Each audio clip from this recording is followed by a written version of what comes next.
हम्म,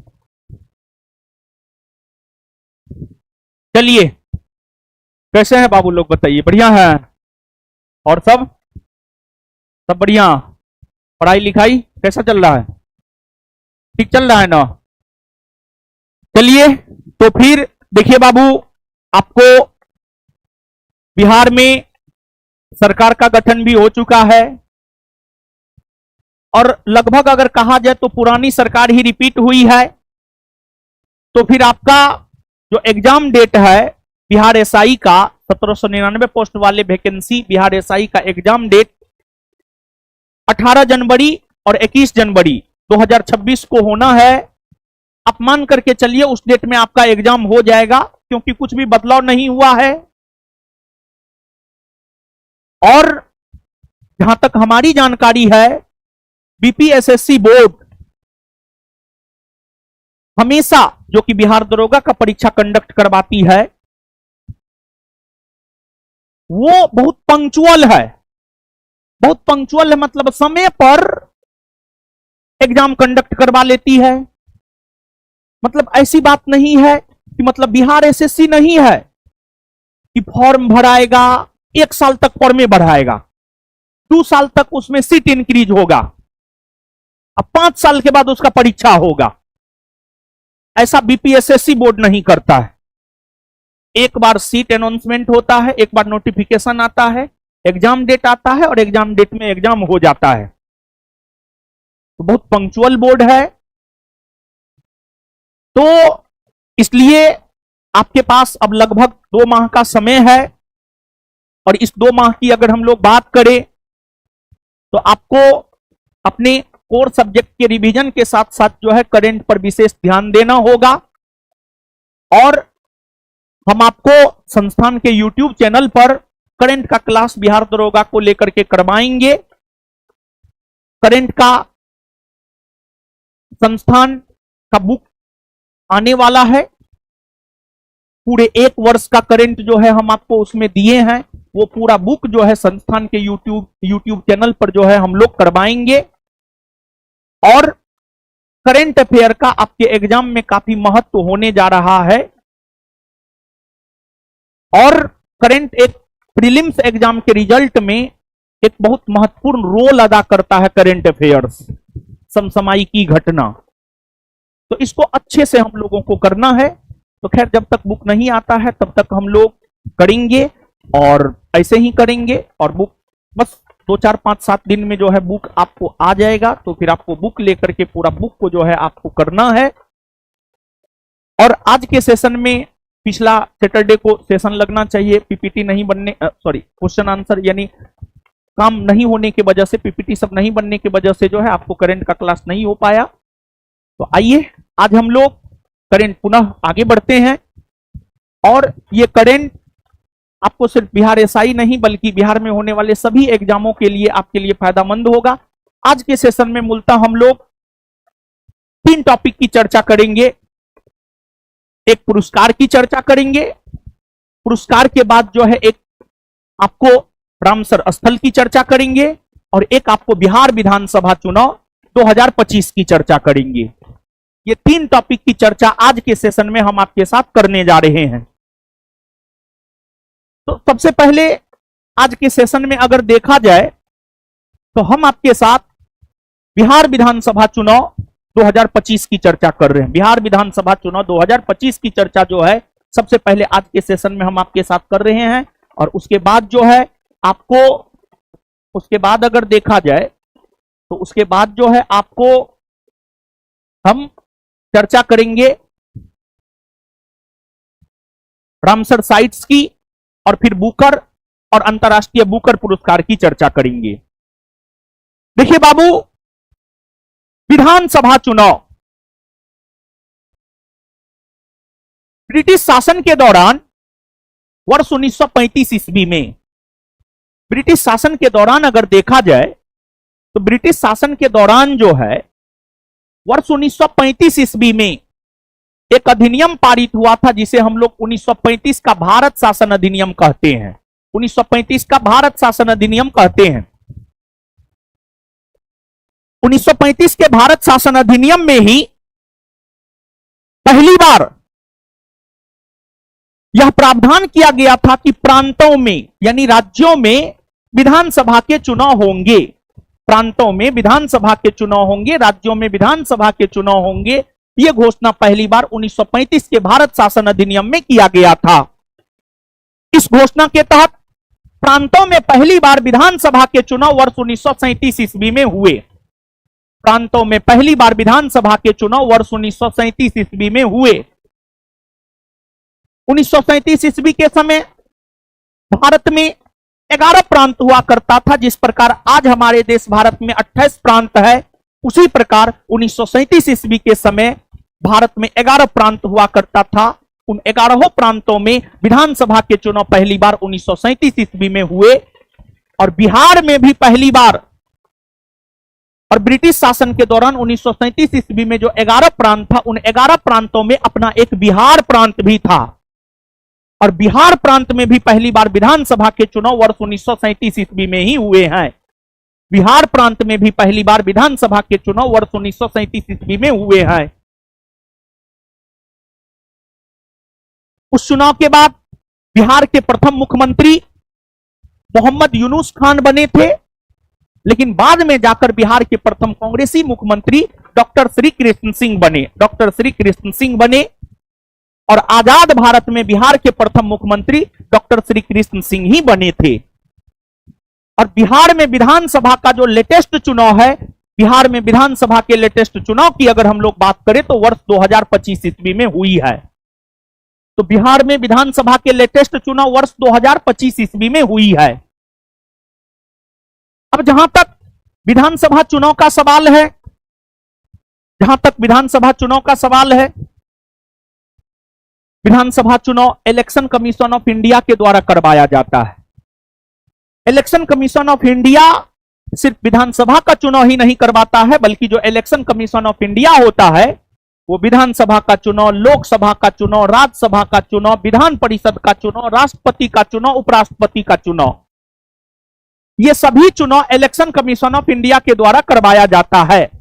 यानी election commission of India राष्ट्रपति, उपराष्ट्रपति, लोकसभा, राज्यसभा, विधानसभा, विधान परिषद का चुनाव करवाता है।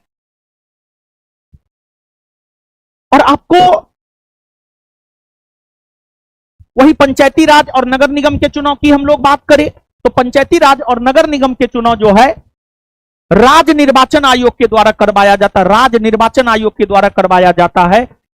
जो राज्य निर्वाचन आयोग की चर्चा भारतीय संविधान के अनुच्छेद 243 के में है।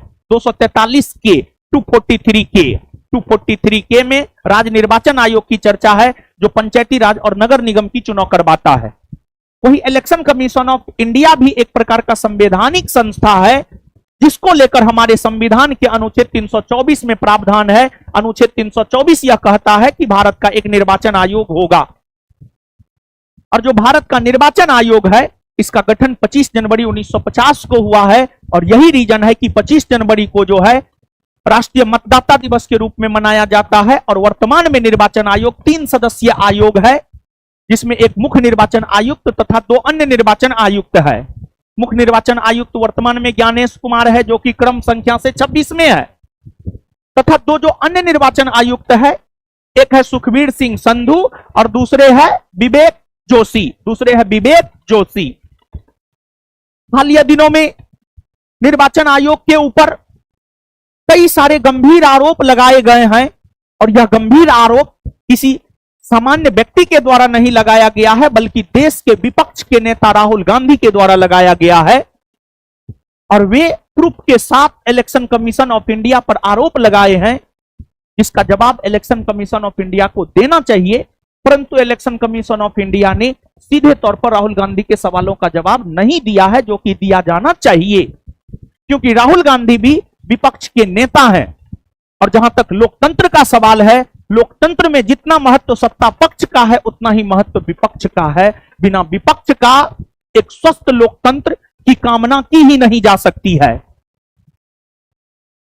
अब हम लोग बिहार विधानसभा चुनाव पर सीधे तौर पर आ जाते हैं। इलेक्शन कमीशन ऑफ इंडिया की हम लोग बात करें तो इलेक्शन कमीशन ऑफ इंडिया ने 6 अक्टूबर 2025 को बिहार विधानसभा चुनाव को लेकर नोटिफिकेशन जारी किया।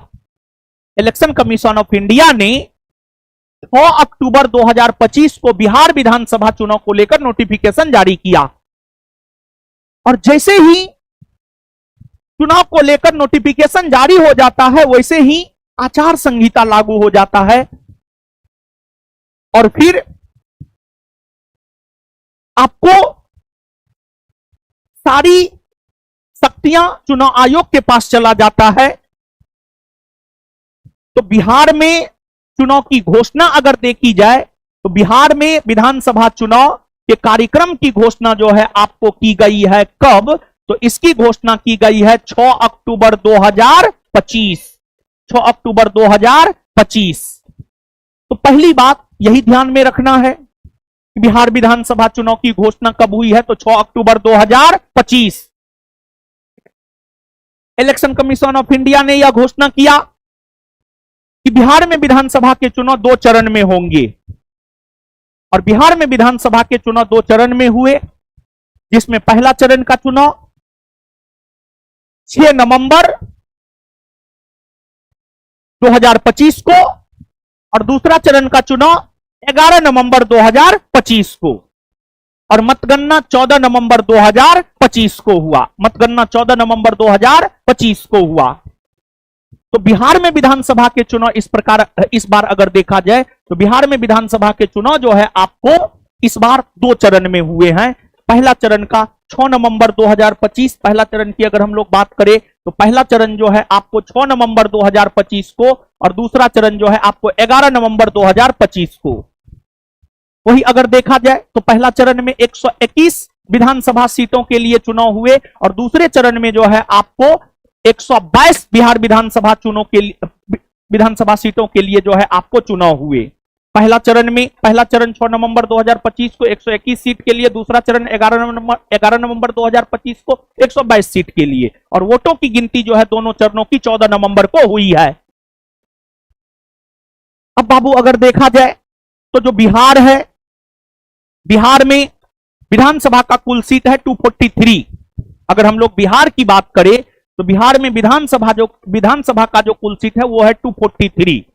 जिस प्रकार बिहार में विधानसभा का कुल सीट है 243, उसी प्रकार बिहार की अगर बाबू हम लोग बात करें तो बिहार में विधान परिषद में कुल सीटों की संख्या अगर देखी जाए तो कुल सीटों की संख्या है आपको 75 और बिहार को लोकसभा में 40 सीट दिया गया है। बिहार को लोकसभा में 40 सीट दिया गया है और बिहार को राज्यसभा की अगर हम लोग बात करें तो बिहार को राज्यसभा में 16 सीट दिया गया है। तो बिहार विधानसभा में 243 सीट है, बिहार विधान परिषद में 75 सीट है, बिहार में लोकसभा का 40 सीट है, राज्यसभा का 16 सीट है। और सरकार बनाने के लिए देखिए लोकतंत्र क्या है, लोकतंत्र में अगर कुल मत का 50% से अधिक मत मिल गया तो आप विजेता हैं और अगर नहीं मिला तो आप हार गए एक प्रकार से। तो बिहार विधानसभा में टोटल 243 सीट है। 243 के 243 सीट के लिए विधानसभा के चुनाव हुए और इस चुनाव में मुख्य तौर पर बाबू अगर देखा जाए तो इस चुनाव में मुख्य तौर पर 2 गठबंधन चुनाव लड़ रहा था। 2 गठबंधन चुनाव लड़ रहा था और इस चुनाव में मुख्य तौर पर जो 2 गठबंधन चुनाव लड़ रहा था, एक गठबंधन था एनडीए गठबंधन और दूसरा था इंडिया गठबंधन। दूसरा था इंडिया गठबंधन या महागठबंधन। यहां पर आप महागठबंधन ही बिहार के संदर्भ में कहे तो ज्यादा उचित होगा। एनडीए गठबंधन और इंडिया गठबंधन या महागठबंधन चुनाव लड़ रहा था। अगर हम लोग सरकार बनाने की बात करें तो बिहार विधानसभा में जो 243 सीट है, 243 का 50% प्लस 1, तो 243 का 50% प्लस 1 कीजिएगा तो 122 हो जाता है। वैसा गठबंधन जो इस चुनाव में 243 सीट में से 122 या उससे अधिक सीट जीतेगा उसकी जीत हुई, वही सरकार बनाएगा। और इस चुनाव में अगर देखा जाए तो एनडीए गठबंधन को प्रचंड बहुमत मिला है। एनडीए गठबंधन की अगर हम लोग बात करें तो एनडीए गठबंधन को प्रचंड बहुमत मिला है। एनडीए गठबंधन को प्रचंड बहुमत मिला है। एनडीए गठबंधन यानी नेशनल डेमोक्रेटिक अलायंस, राष्ट्रीय जनतांत्रिक गठबंधन, बीजेपी और उसके सहयोगी राजनीतिक दलों को मिलाकर जो गठबंधन बनता है उसी को हम लोग एनडीए गठबंधन कहते हैं। और कांग्रेस तथा उसके सहयोगी दलों को मिलाकर जो गठबंधन बनता है उसी को हम लोग इंडिया गठबंधन कहते हैं, उसी को हम लोग इंडिया गठबंधन कहते हैं। तो एनडीए गठबंधन को प्रचंड बहुमत मिला। तो एनडीए गठबंधन जो है आपको सरकार बनाया। और आपको अगर देखा जाए तो बिहार का मुख्यमंत्री के तौर पर शपथ नीतीश जी ने लिया है। और नीतीश जी जो है 20 नवंबर 2025 को ऐतिहासिक गांधी मैदान में, पटना के ऐतिहासिक गांधी मैदान में जो है आपको शपथ लिया है। और ऐसा नहीं है कि पटना के ऐतिहासिक गांधी मैदान में पहली बार बिहार के किसी मुख्यमंत्री ने शपथ लिया है, नहीं। आज तक अगर देखा जाए तो कुल 2 ऐसे मुख्यमंत्री हैं जिन्होंने पटना के ऐतिहासिक गांधी मैदान में बिहार के मुख्यमंत्री के तौर पर शपथ लिया है। एक है नीतीश कुमार और दूसरे हैं लालू यादव। बिहार के 2 ऐसे मुख्यमंत्री हैं जिन्होंने पटना के ऐतिहासिक गांधी मैदान में शपथ ग्रहण किया है। एक है लालू यादव और दूसरा अगर देखा जाए तो दूसरा है आपको नीतीश कुमार। दूसरा है आपको नीतीश कुमार। लालू यादव ने पटना के ऐतिहासिक गांधी मैदान में मुख्यमंत्री के रूप में शपथ वर्ष 1990 ईस्वी में लिया। और नीतीश कुमार की अगर हम लोग बात करें तो नीतीश कुमार ने पटना के ऐतिहासिक गांधी मैदान में 4 दफा शपथ लिया है। 4 दफा शपथ लिया है। 2005 में, 2010 में, 2015 में और 2025 में। 2025 में। और आज तक पटना के ऐतिहासिक गांधी मैदान में 5 बार शपथ ग्रहण हुआ है। 5 बार शपथ ग्रहण हुआ है, जिसमें 4 बार शपथ श्री नीतीश कुमार जी ने लिया है और 1 बार शपथ लालू यादव जी ने लिया है। लालू यादव जी ने 1990 में, वही नीतीश कुमार जो है 2005 में, 2010 में, 2015 में और 2025 में। तो पटना के ऐतिहासिक गांधी मैदान में आज तक 5 बार बिहार के मुख्यमंत्री का शपथ ग्रहण हो चुका है।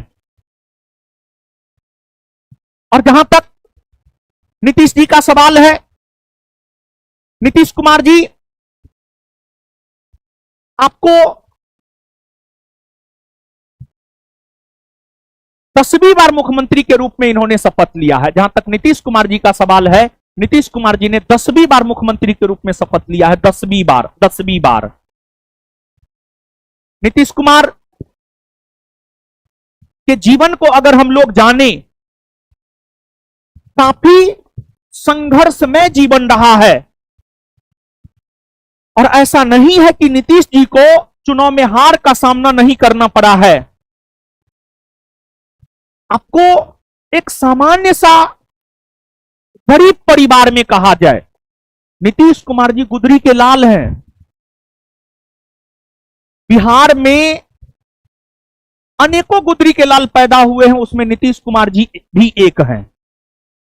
नीतीश कुमार जी को विरासत में राजनीति नहीं मिला है। और सिर्फ नीतीश जी ही गुदरी के लाल नहीं है, बल्कि लालू जी भी हैं, रामविलास पासवान जी भी हैं। इन लोगों को विरासत में कुछ नहीं मिला था। जैसे आप हैं, जैसे हम हैं, हम हैं, हम लोग सामान्य घर में पैदा हुए हैं, एक मध्यम वर्गीय फैमिली में पैदा हुए हैं। उसी प्रकार लालू जी हो, नीतीश जी हो या रामविलास पासवान जी हो, ये लोग एक साधारण परिवार में जन्म लिए थे। इन लोगों ने संघर्ष किया है। चिराग पासवान हो या तेजस्वी और तेज प्रताप हो, ये लोग तो सोना का चम्मच लेकर के पैदा हुए हैं। इन लोगों को तो राजनीति विरासत में मिली है। लेकिन लालू जी, रामविलास पासवान जी और नीतीश जी को राजनीति विरासत में नहीं मिला था। ये लोग जमीनी नेता हैं।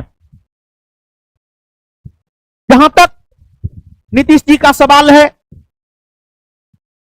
नीतीश जी का मार्च महीना से बड़ी लगाव है। नीतीश जी का जन्म 1 मार्च 1951 को बख्तियारपुर में हुआ था और उनका पैतृक गांव है नालंदा का कल्याण बिघा। उनकी पत्नी स्वर्गीय मंजू देवी हैं, पुत्र जो है निशांत कुमार हैं। नेता होना चाहिए तो नीतीश कुमार जैसा नेता होना चाहिए, ना कि उपेंद्र कुशवाहा जैसा नेता होना चाहिए।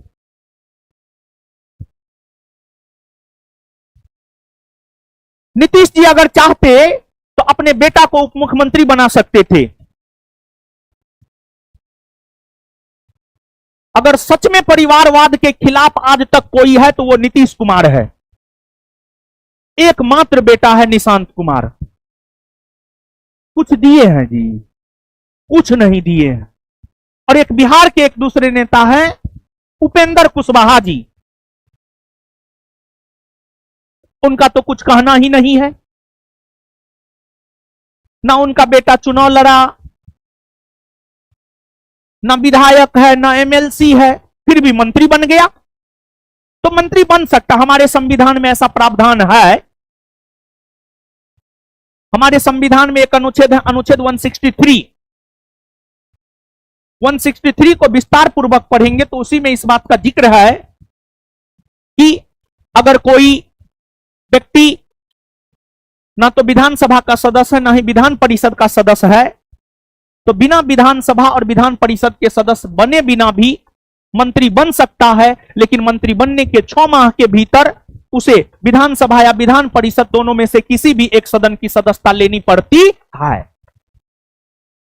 तो जो उपेंद्र कुशवाहा के बेटा हैं वो इसलिए मंत्री बन गए हैं, भले वो किसी भी सदन के सदस्य नहीं है, फिर भी वो इसलिए मंत्री बन गए हैं क्योंकि हमारे संविधान में यह प्रावधान है बिना विधानसभा और विधान परिषद की सदस्यता के भी कोई भी व्यक्ति मंत्री बन सकता है। लेकिन मंत्री बनने के 6 माह के भीतर विधानसभा या विधान परिषद की सदस्यता लेनी आवश्यक होती है, इसलिए बन गए।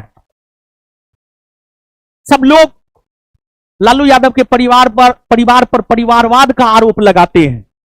आज एनडीए गठबंधन भी इंक्लूडिंग बीजेपी पार्टी भी परिवारवाद से अछूता नहीं रही है। तो अब परिवारवाद बिहार में या भारत की राजनीति में हमको नहीं लगता है कोई मुद्दा बनेगा। अब नहीं बनेगा। अब इसलिए परिवारवाद कोई मुद्दा नहीं बनेगा क्योंकि अब बीजेपी में भी परिवारवाद है, इसलिए अब परिवारवाद कोई मुद्दा बनने वाला नहीं है। तो किसी एक पर परिवारवाद का आरोप लगाना वर्तमान राजनीति के परिदृश्य में अब सही नहीं है। हर पार्टी परिवारवादी है, सिर्फ नीतीश कुमार को छोड़ करके। जदयू पार्टी को भी नहीं, नीतीश कुमार को छोड़ करके हर पार्टी और हर नेता परिवारवादी है। सिर्फ किसान चाहता है कि मेरा बेटा किसान नहीं बने, बाद बाकी हर कोई चाहता हम जो है मेरा बेटा वही बने। अगर कोई डॉक्टर है तो डॉक्टर चाहता मेरा बेटा डॉक्टर बने। अगर कोई इंजीनियर है तो वो इंजीनियर चाहता मेरा बेटा इंजीनियर बने। अगर कोई प्रोफेसर है तो वो चाहता मेरा बेटा प्रोफेसर बने। अगर कोई नेता है तो वो चाहता मेरा बेटा नेता बने। अगर कोई अन्य आईएएस है तो वो चाहता मेरा बेटा आईएएस बने। लेकिन एक किसान ही ऐसा होता है जो ये कभी नहीं चाहता है कि मेरा बेटा किसान बने। तो जहां तक नीतीश जी का सवाल है, इन्होंने 10 दफा मुख्यमंत्री के रूप में शपथ लिया है। इनका जन्म 1 मार्च 1951 को बख्तियारपुर में हुआ था और यह पहली बार विधानसभा का चुनाव हरनौत से 1977 ईस्वी में लड़े थे, हार गए। पहली बार जब चुनाव लड़े 1977 ईस्वी में हरनौत से हार गए चुनाव। दूसरी बार 1980 ईस्वी में लड़े, फिर हार गए। तो ऐसा नहीं था कि नीतीश कुमार चुनाव हारे ही नहीं है। और उनकी पढ़ाई लिखाई एनआईटी पटना से हुई है। नीतीश कुमार की जो पढ़ाई लिखाई है एनआईटी पटना से हुई है।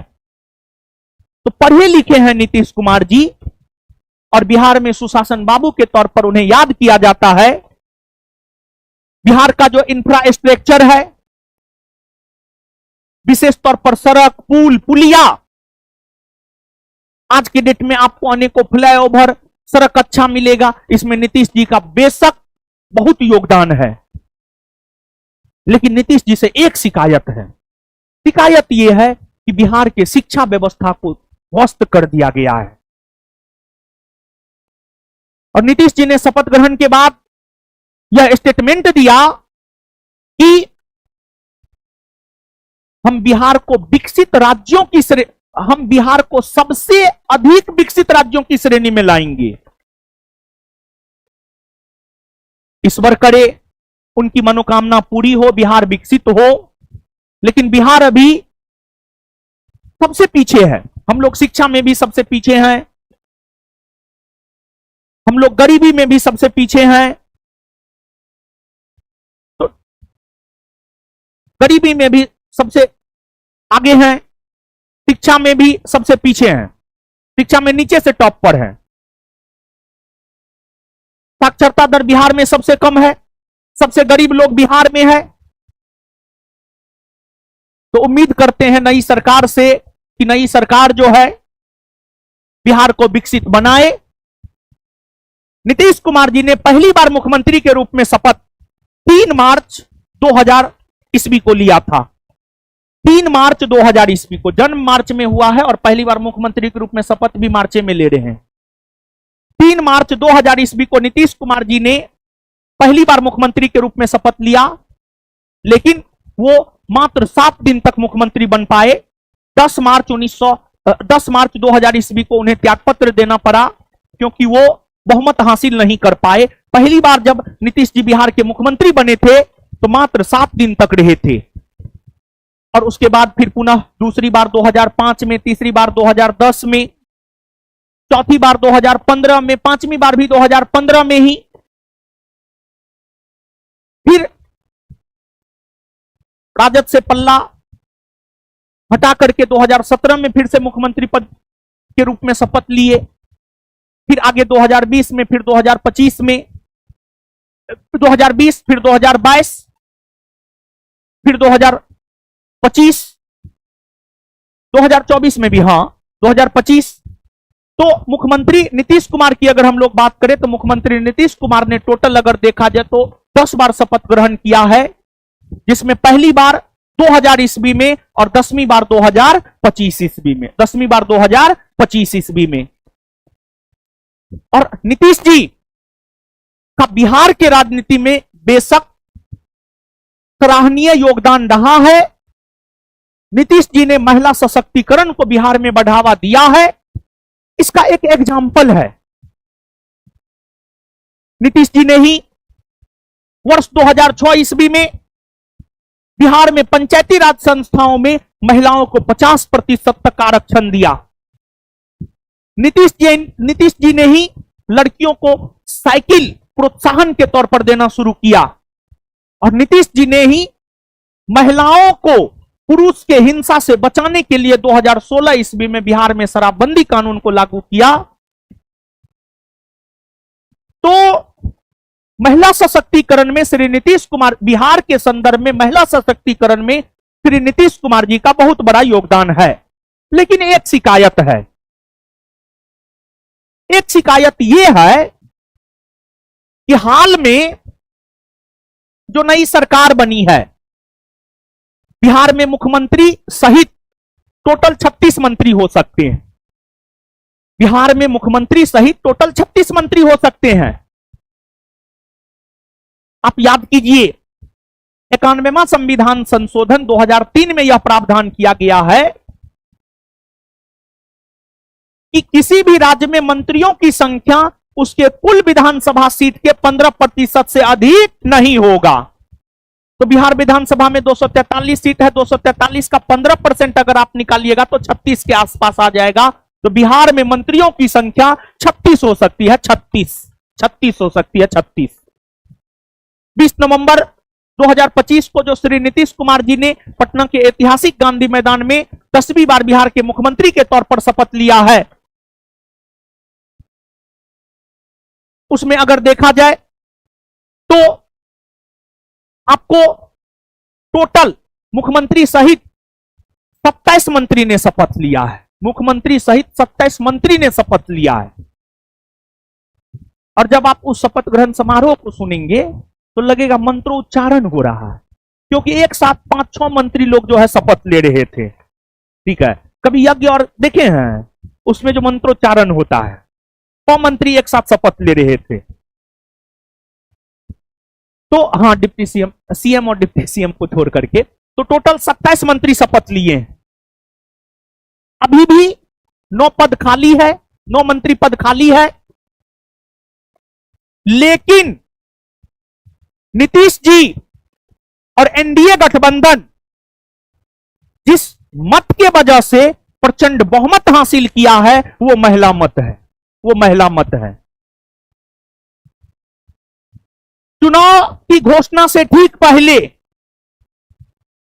जो 10,000 दिया गया वो बहुत काम किया है, और उस 10,000 ने महिला मतदान को बढ़ा दिया है। और आपको पता है बाबू, इस बार बिहार विधानसभा चुनाव में ऐतिहासिक मतदान हुआ है। अगर मतदान की हम लोग बात करें तो कुल मतदान प्रतिशत है 67.13%। कुल मतदान है 67.13%। लेकिन वही अगर हम लोग महिला मतदान की बात करें तो महिला मतदान प्रतिशत है 71.77%। और पुरुष मतदान प्रतिशत की अगर हम लोग प्रतिशत की बात करें तो पुरुष मतदान प्रतिशत है 62.73%।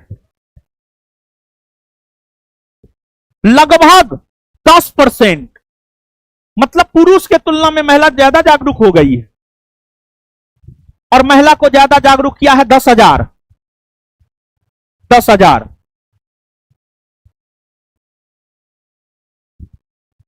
तो आपको जो है, जिस महिला ने नीतीश जी को 10वीं बार मुख्यमंत्री के रूप में शपथ दिलाया, उस महिला की हिस्सेदारी नीतीश मंत्री परिषद में कम है, बहुत कम है। कम से कम 33% तो होना चाहिए। जहां नीतीश जी पंचायती राज में महिलाओं को 50% आरक्षण दे रहे हैं, वहीं नीतीश जी के मंत्री परिषद में कम से कम 33% महिला मंत्री होना चाहिए। लेकिन 33% भी नहीं है, बल्कि मात्र लगभग 11% है। मात्र लगभग 11% मंत्री है नीतीश जी के मंत्री परिषद में। 11% महिला मंत्री है नीतीश जी के मंत्री परिषद में वर्तमान में। अब 27 मंत्री वर्तमान में है, 27 का 11% निकाल लीजिए। तो यहां पर कहीं ना कहीं महिलाओं के साथ नाइंसाफी हुई है वर्तमान की नीतीश सरकार के द्वारा। खैर, अभी 9 सीट खाली है। महिलाओं को मंत्री परिषद में शामिल किया जाना चाहिए, जो 9 सीट वैकेंट है। अब बाबू, ये सब नीतीश जी के बारे में, बिहार विधानसभा चुनाव के बारे में एक सामान्य जानकारी हुई। अब हम लोग और भी चीजों को पीपीटी के माध्यम से जो है देख लेते हैं। जैसा कि आपने देखा है कि भारत निर्वाचन आयोग ने बिहार विधानसभा के आम चुनाव कार्यक्रम की घोषणा 6 अक्टूबर 2025 को किया है। तो ये 6 अक्टूबर 2025 का तिथि महत्वपूर्ण है कि बिहार विधानसभा चुनाव की घोषणा इलेक्शन कमीशन ने कब किया है। तो 6 अक्टूबर 2000 कब किया है? इसके बाद इस घोषणा के साथ चुनाव आयोग ने बिहार के मुख्य सचिव और मुख्य निर्वाचन अधिकारी को राज्य में आदर्श आचार संहिता तत्काल प्रभाव से लागू करने के लिए निर्देश जारी किए। मतलब जैसे ही घोषणा हुआ, आदर्श आचार संहिता लागू हो गया 6 अक्टूबर 2025 से ही। फिर बिहार में चुनाव कितने चरण में हुए हैं? 2 चरण में। पहला चरण में चुनाव कब? दूसरा चरण में। पहला चरण में कितना सीट के लिए? दूसरा चरण में बिहार विधानसभा में कुल कितना सीट? 200। अब बिहार में कुल मतदाताओं की संख्या अगर देखा जाए तो 7.42 करोड़, 7.42 करोड़। लेकिन 7.42 करोड़, परंतु इलेक्शन कमीशन ने यह कहा है कि चुनाव के दौरान 3 लाख मतदाताओं को और जोड़ा गया है, जो कि उचित नहीं लग रहा है। बाद में इलेक्शन कमीशन का आंकड़ा आया है 7.45 करोड़। मतलब 3 लाख मतदाता नए जोड़े गए। यह संदेहास्पद है। विपक्षी नेताओं के द्वारा।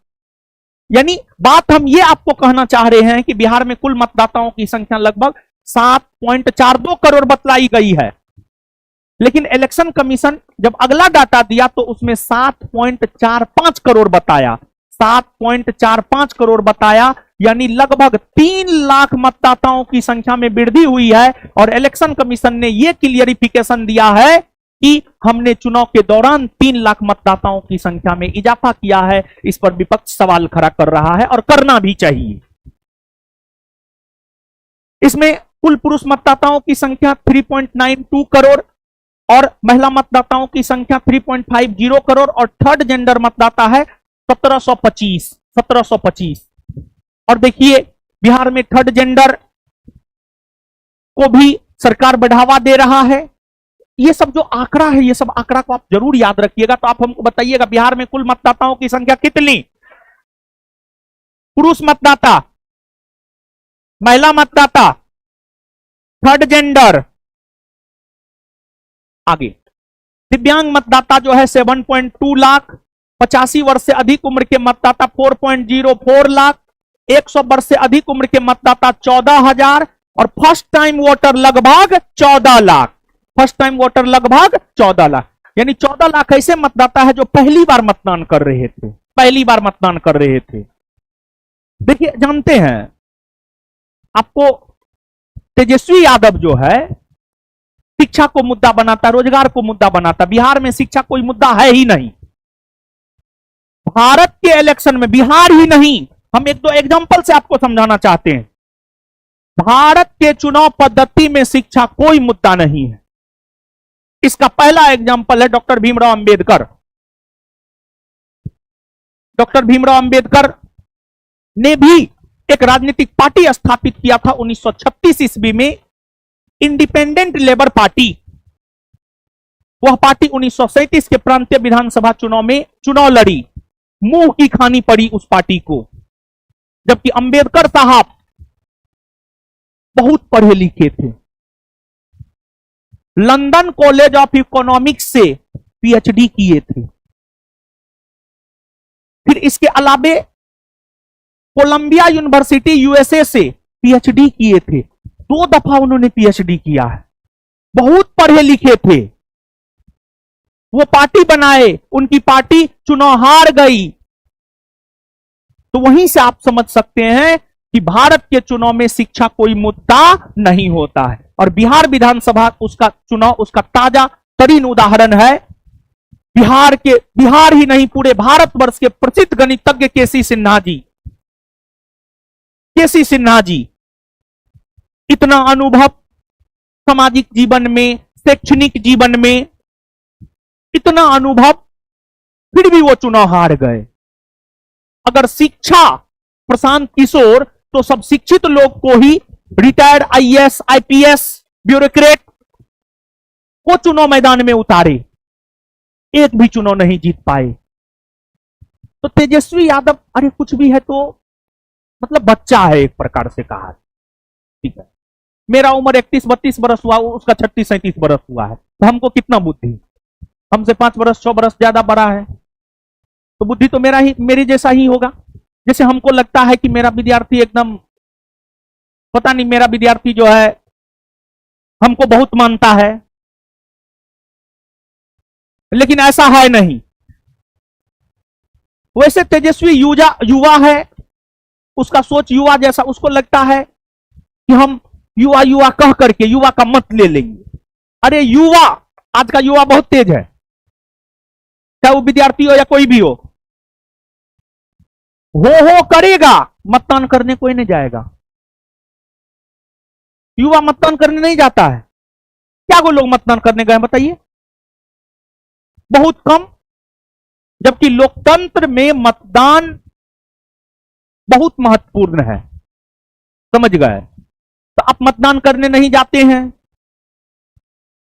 और दूसरी बात, बिहार में सामाजिक समीकरण सब बहुत काम करता है, जाति धर्म ये सब बहुत काम करता है।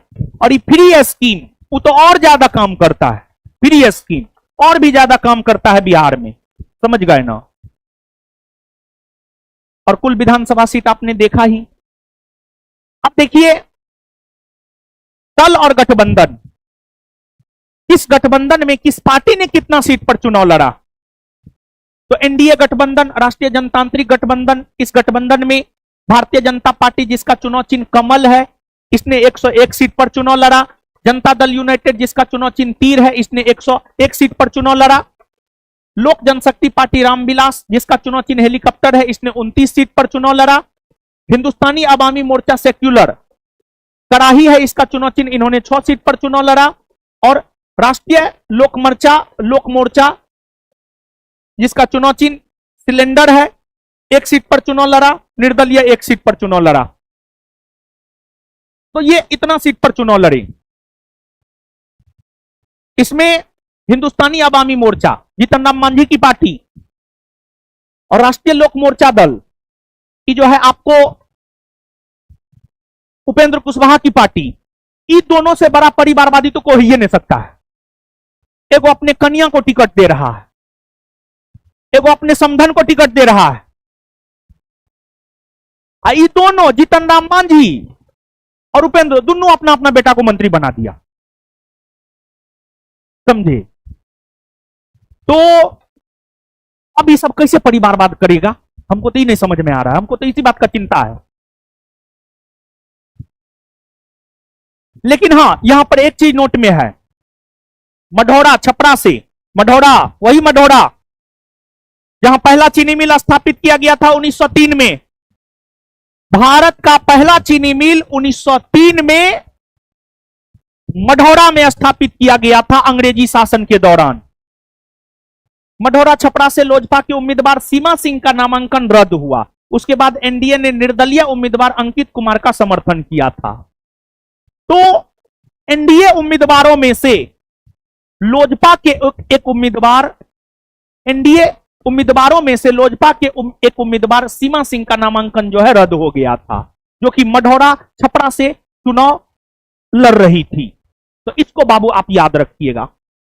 आगे महागठबंधन या इंडिया गठबंधन, इसमें अगर देखा जाए तो राष्ट्रीय जनता दल यानी आरजेडी चुनाव चिन्ह लालटेन 143 सीट पर चुनाव लड़ा। भारतीय राष्ट्रीय कांग्रेस जिसका चुनाव चिन्ह पंजा है 61 सीट पर चुनाव लड़ा।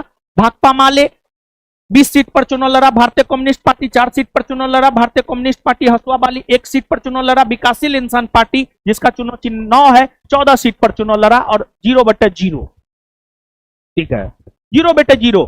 और जहां तक मेरा मानना है कि जो विकासशील इंसान पार्टी है जिसके कर्ता धर्ता मुकेश सहनी है, बिजनेस माइंडेड है, वो चुनाव में सफल नहीं हो सकता है। बिहार में मुकेश सहनी को चुनाव में सफल होने में नाक रगड़ना पड़ेगा। बिजनेस माइंडेड है, वो मुंबई में रहा है, वो सौदा करता है, वो राजनीति नहीं करता है। जहां तक हमने उसको पढ़ा है वो राजनीति नहीं करता बल्कि वो सौदा करता है, सौदा करता है। और इसके अलावे आपको एक और पार्टी है आईपी गुप्ता की पार्टी। आईपी गुप्ता की पार्टी, उसको भी 3 सीट मिला था, जिसमें से वो 1 सीट जो है जीता है। 1 सीट वो स्वयं जीता है, 1 सीट वो स्वयं जीता है। सहरसा विधानसभा क्षेत्र से जो है वो स्वयं जीता है आईपी गुप्ता।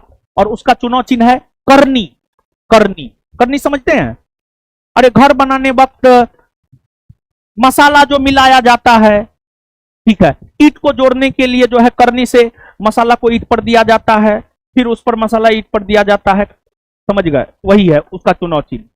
नोट, मोहनिया से राजद के उम्मीदवार श्वेता सुमन और सुगौली से वीआईपी के उम्मीदवार शशि भूषण सिंह का नामांकन रद्द हुआ।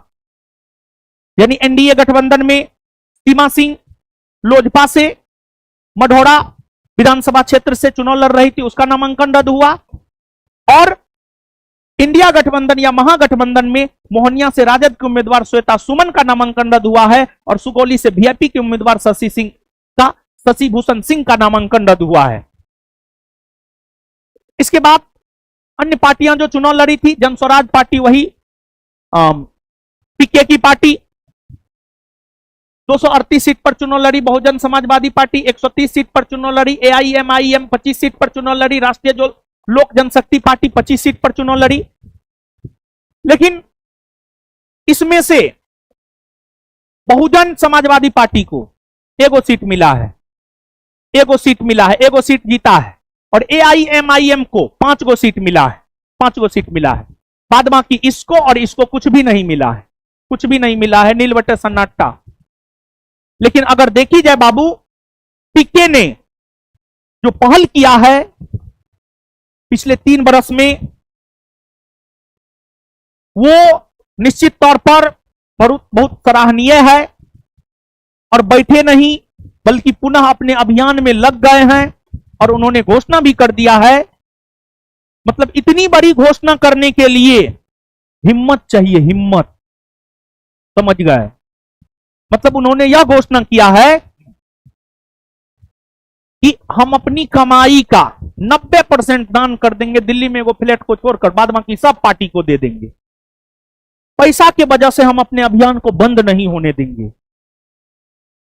और ऐसे भी एक नेता कहे हैं, पहला चुनाव संगठन बनाने के लिए लड़ा जाता है, पहला चुनाव हारने के लिए लड़ा जाता है, दूसरा चुनाव हराने के लिए लड़ा जाता है, तीसरा चुनाव जीतने के लिए लड़ा जाता है। संभवतः काशीराम का ये स्टेटमेंट है, पहला चुनाव हारने के लिए लड़ा जाता है, दूसरा चुनाव हराने के लिए, और तीसरा चुनाव जीतने के लिए लड़ा जाता है। तो ये तो पीके का पहला चुनाव था, तो इसमें तो हारने के लिए वो लड़े ही थे, हार गए, कोई दिक्कत नहीं है।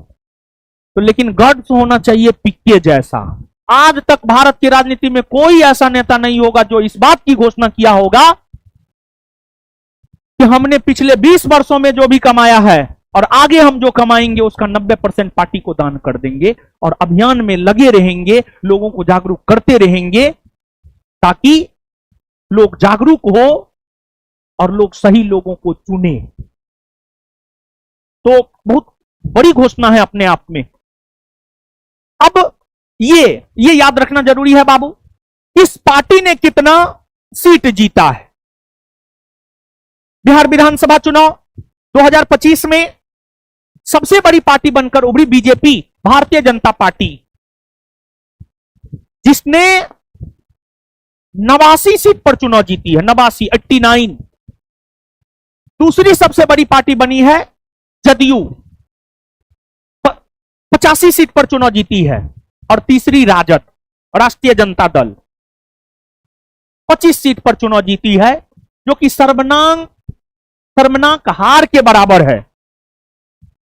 जो पार्टी पिछली बार 75 सीट के आसपास जीती थी, वो 25 पर आ गई है। तो बेशक ये बहुत बड़ी हार है अपने आप में, लेकिन फिर भी विपक्षी पार्टी का दर्जा प्राप्त करने के लिए कुल विधानसभा सीट का 10% सीट जितना होता है विपक्षी पार्टी। देखिए, बिहार में विधानसभा सीट है 243, और विपक्षी पार्टी का दर्जा प्राप्त करने के लिए कुल सीट का 10% सीट जितना होता है, तो आपको 24.3 यानी आपको 25 सीट जितना होता है विपक्षी पार्टी का दर्जा प्राप्त करने के लिए। तो राजद को जो है 25 सीट मिला है, तो राजद बिहार विधानसभा में मुख्य विपक्षी दल बना है 25 सीट के साथ। और राजद विधायक दल के नेताओं ने अपना नेता तेजस्वी यादव को चुना है, तो फिर से विपक्ष के नेता तेजस्वी यादव ही बनेंगे। तो आपको यहां पर आप देख सकते हैं, Bharatiya Janata party 89 seat, Janata Dal United 85, राष्ट्रीय जनता दल 25, लोजपा रामविलास पासवान 19, भारतीय राष्ट्रीय कांग्रेस 6, AIMIM 5, हिंदुस्तानी अवामी मोर्चा सेक्युलर 5, राष्ट्रीय लोक मोर्चा 4 और CPIML 2। ये सीट जीत का विवरण है। फिर इसके बाद बहुजन समाजवादी पार्टी भी एक सीट जीती है, बहुजन समाजवादी पार्टी भी एक सीट जीती है। अब मतदान, जहां तक कुल मतदान का सवाल है, कुल मतदान है 67.13%। इसमें सुधार कर लीजिएगा बाबू आप थोड़ा सा। पुरुष मतदाता की अगर हम लोग बात करें तो पेपर का हम माने तो 62.73%, और महिला मतदान जो है 71.77%। 71.77%, इसमें सुधार कर लीजिएगा। पेपर की अगर हम माने तो ये है, अन्य जगह पर ये है, तो थोड़ा सा ही अंतर है, समझ गए ना। तो पेपर के अकॉर्डिंग, हिंदुस्तान पेपर के अकॉर्डिंग, हिंदुस्तान पेपर पर हमको थोड़ा सा ज्यादा विश्वास होता है, उसके अकॉर्डिंग देखा जाए तो ये। ठीक है ना, इसको आप याद रखिएगा। मतदान प्रतिशत बाबू याद रखना है, महिला मतदान स्पेशली याद रखना है। तो कुल मतदान प्रतिशत कितना है? 67.13%। कुल मतदान प्रतिशत कितना है? 67.13%। कुल मतदान प्रतिशत। पुरुष मतदान, पुरुष मतदान, महिला मतदान, महिला मतदान कटिहार में सर्वाधिक 78.63% मतदान हुआ है, यानी 78.63% मतदान हुआ है कटिहार में। तो सबसे ज्यादा मतदान कटिहार में हुआ है। पटना में सिर्फ 55.02% मतदान हुआ है, जबकि दीघा विधानसभा सीट पर केवल 39.10% मतदान हुआ है। सबसे अधिक वोटों से जीत जदयू के कलाधर प्रसाद मंडल को मिला है 73,572 मत से, और सबसे कम वोटों के अंतर से जीता है जदयू का ही राधा चरण सिंह, मात्र 27 मत से जीता है, मात्र 27 मत से जीता है। तो आप हमको बताइएगा सबसे ज्यादा मतदान कहां हुआ है? सबसे ज्यादा मतदान कितना परसेंट? कितना परसेंट? और दीघा विधानसभा क्षेत्र में केवल कितना मतदान, कितना मतदान हुआ है? और पटना में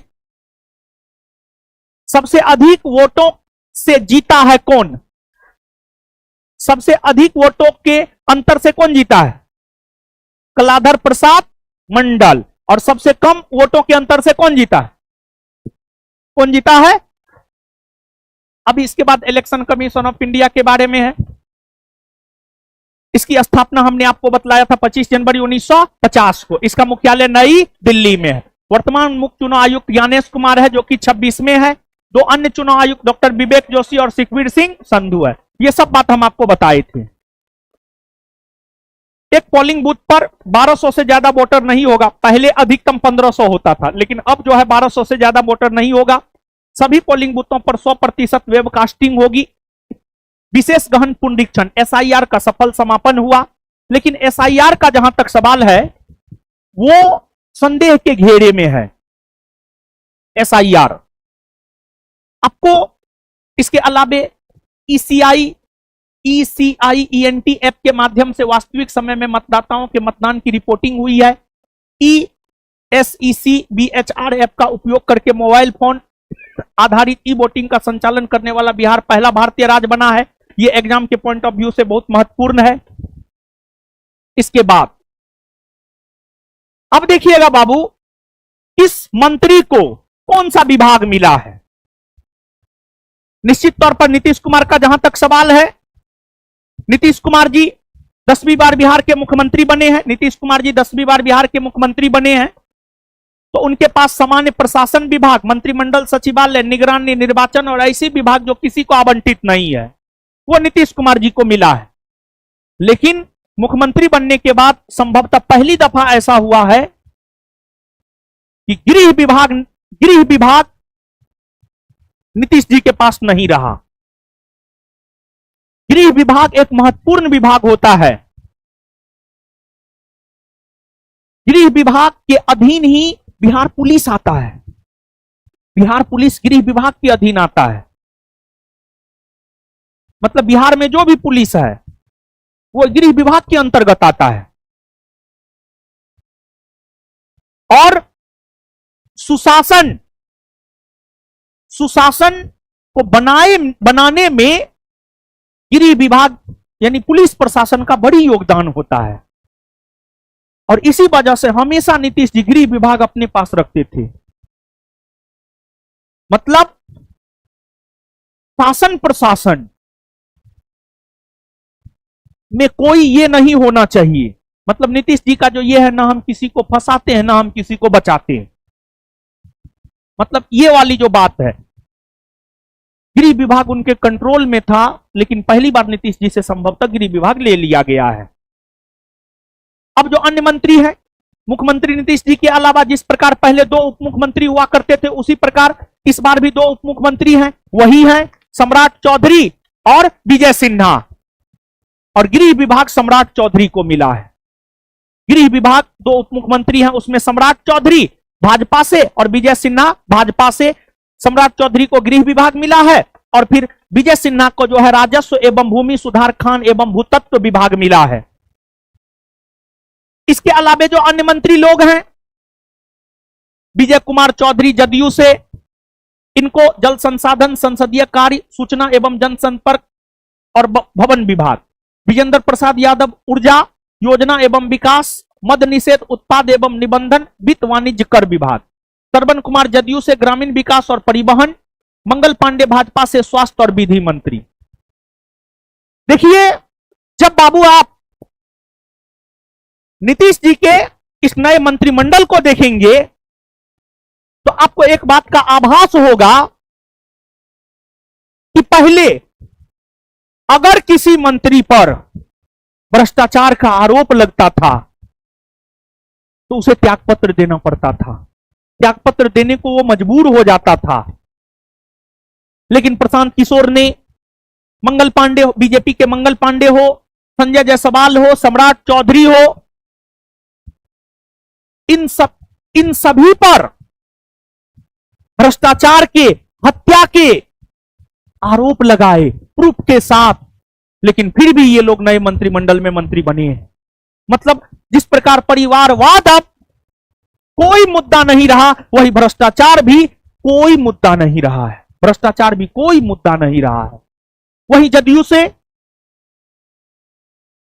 अशोक चौधरी, जदयू से अशोक चौधरी पर बहुत गंभीर आरोप लगाए गए हैं भ्रष्टाचार के, लेकिन फिर भी वो मंत्री बने हैं। मतलब अब चुनाव में भ्रष्टाचार भी कोई बहुत बड़ा मुद्दा नहीं रहा। पीके का एक स्टेटमेंट है, लालू यादव से ज्यादा चोर तो बीजेपी है, बीजेपी तो संस्थागत चोरी करता है। ये पीके का स्टेटमेंट है, मेरा ना है। प्रशांत किशोर का स्टेटमेंट है, मेरा नहीं है। बीजेपी में संस्थागत रूप से चोरी होती है, ऐसा पीके का कहना है, प्रशांत किशोर का कहना, मेरा नहीं कहना है, ठीक है ना।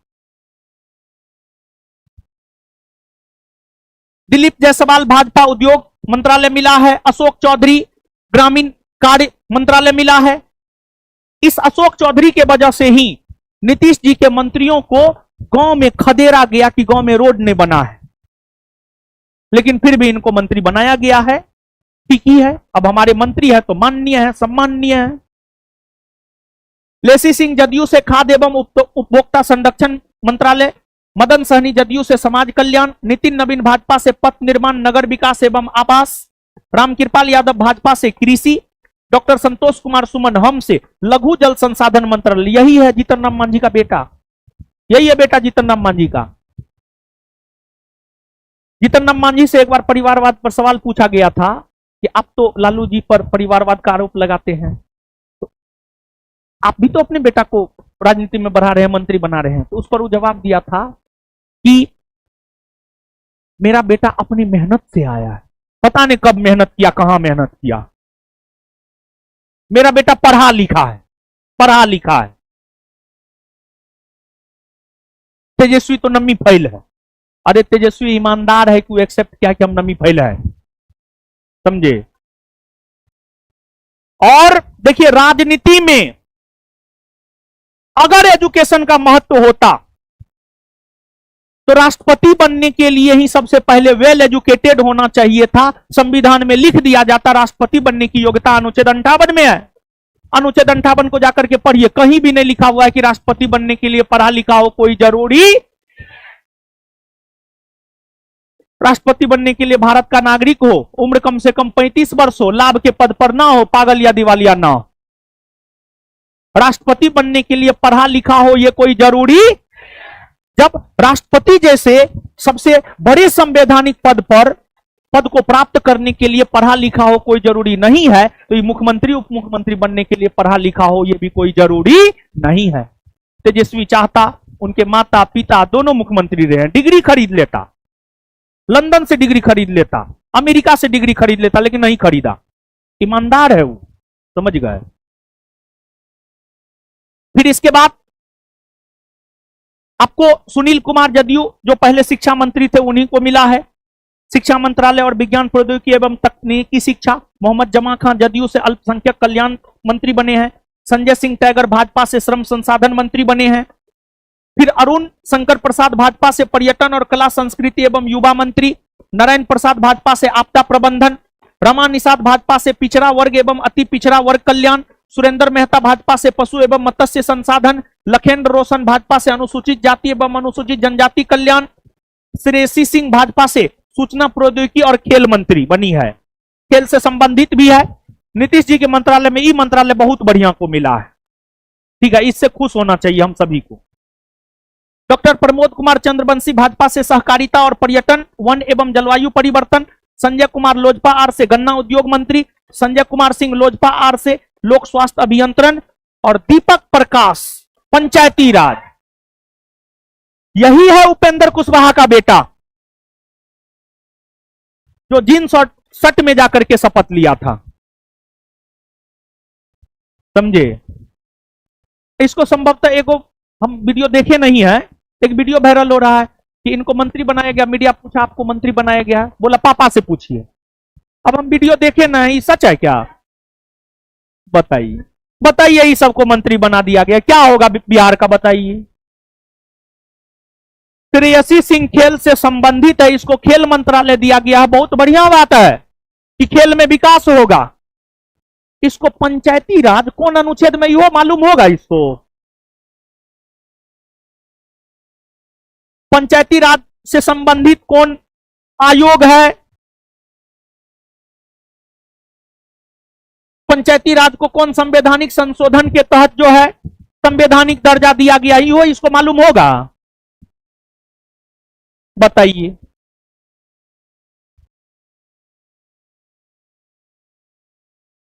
चलिए, तो ये हुआ बिहार विधानसभा चुनाव विस्तार से।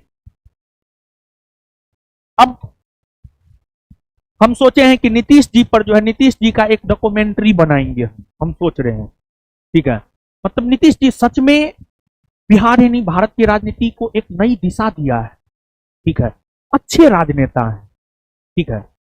तो नीतीश जी का जब जीवनी पढ़े ना, बहुत प्रभावित हुए उनके जीवनी को पढ़ करके। हम पहले नहीं पढ़े थे, इस बार हम पढ़े नीतीश जी का जीवनी, ठीक है। इधर एक दो दिन में हम पढ़े हैं समय निकाल करके नीतीश जी का जीवनी, समझे। तो ये हो गया। अब आ जाइए,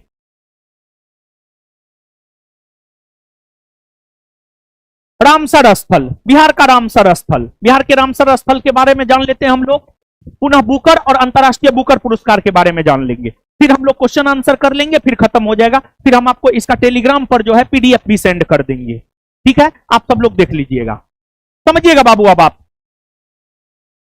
देखिए बाबू, ईरान में एक शहर है रामसर।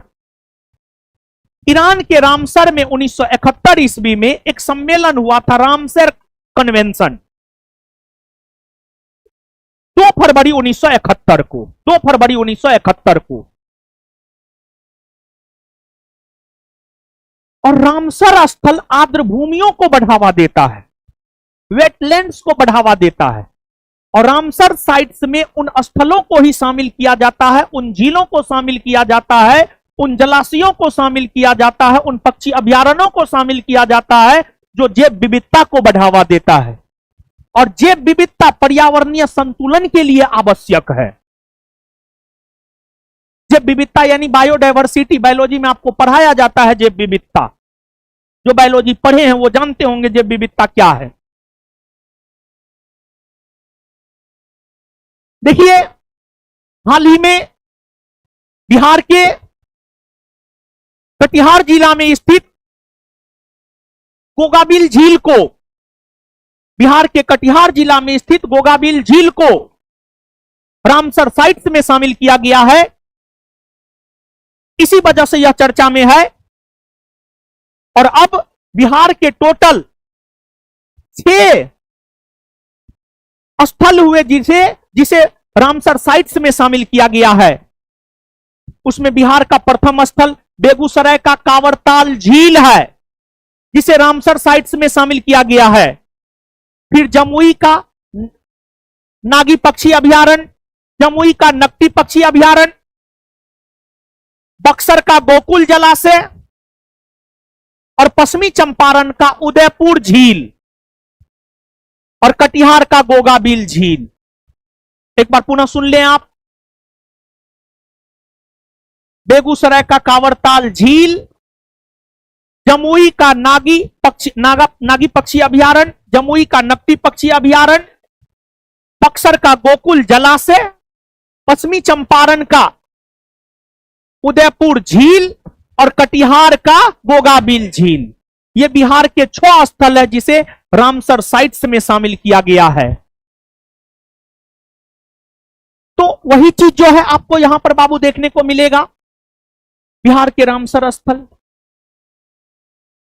बिहार में कुल 6 रामसर स्थल है, जो राज्यों में तमिलनाडु और उत्तर प्रदेश के बाद तीसरे स्थान पर है। एक बात जानिए बाबू, रामसर साइट्स में सबसे ज्यादा स्थल तमिलनाडु के शामिल है। तमिलनाडु के बाद उत्तर प्रदेश, उत्तर प्रदेश के बाद अपना बिहार। और बिहार के जो 6 स्थल है वही है जो हमने आपको बताया है। पहला क्या है बताइए बाबू, दूसरा, तीसरा, चौथा, पांचवा, छठा। अब आगे कांवर झील बेगूसराय, यह भारत की 39वीं रामसर स्थल है जिसे बिहार की पहली रामसर स्थल है। यह एशिया की सबसे बड़ी गोखुर झील है, ऑक्सबो झील है। इसका निर्माण बूढ़ी गंडक नदी की धारा बदलने के कारण हुआ है। इसको मतलब घोषित क्षेत्र 2020 में इसे रामसर साइट में 2020 में शामिल किया गया था और 2620 हेक्टेयर में फैला हुआ है। फिर नागी पक्षी अभयारण्य जमुई में है, यह मानव निर्मित आर्द्र भूमि है। यह भारत का 81वां रामसर स्थल है और बिहार का दूसरा रामसर स्थल है और इसे 2023 में घोषित किया गया है और 2058 हेक्टेयर में यह फैला हुआ है। नकटी पक्षी अभयारण्य जमुई में है, यह भी मानव निर्मित आर्द्र भूमि है। यह भारत का 82वां रामसर स्थल है और बिहार का तीसरा और इसे 2023 में घोषित किया गया है। यह 332.6 हेक्टेयर में फैला हुआ है। गोकुल जलाशय बक्सर में, यह भारत का 92वां और बिहार का चौथा रामसर स्थल है और इसे 2025 में घोषित किया गया है और यह 448 हेक्टेयर में फैला हुआ है। फिर उदयपुर झील पश्चिमी चंपारण में है, यह भारत का 93वां और बिहार का 5वां रामसर स्थल है और इसे वर्ष 2025 में घोषित किया गया है। यह 319 हेक्टेयर में फैला हुआ है। फिर गोगाबिल झील कटिहार में है, यह भारत का 94वां रामसर स्थल है और बिहार का 6ठा। यह एक ऑक्सबो प्रकार की आर्द्र भूमि है। इसे 2025 में घोषित किया गया है। अक्टूबर 2025 में यह 86.6 हेक्टेयर में फैला हुआ है। इसे राज्य का पहला सामुदायिक रिजर्व घोषित किया जा चुका है। यह रामसर स्थल के बारे में हुआ बाबू, ठीक है ना। अब इसके बाद अगर देखा जाए तो अब इसके बाद हम लोगों को जो है एक चीज जानना है। देखिए, जिस प्रकार आपको 71वीं बीपीएससी प्रीलिम्स टेस्ट में संस्थान का बेहद शानदार प्रदर्शन रहा।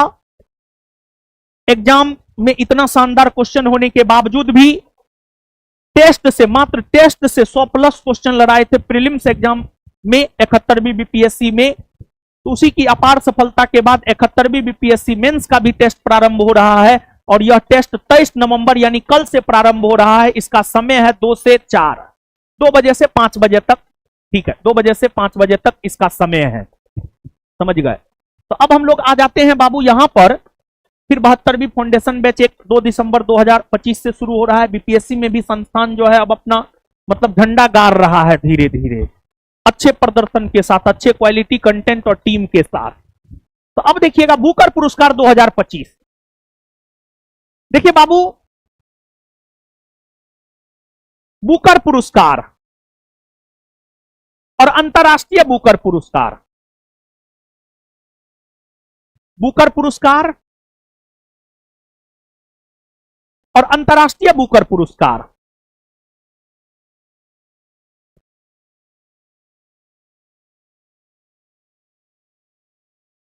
अंतरराष्ट्रीय बुकर पुरस्कार, देखिए बाबू, इन दोनों पुरस्कारों की अगर हम लोग बात करें तो ये दोनों पुरस्कार साहित्य के क्षेत्र में दिया जाता है। साहित्य, ये दोनों बुकर पुरस्कार की अगर हम लोग बात करें तो ये दोनों के दोनों बुकर पुरस्कार जो है साहित्य के क्षेत्र में दिए जाते हैं। साहित्य के क्षेत्र में ये दोनों बुकर पुरस्कार दिए जाते हैं।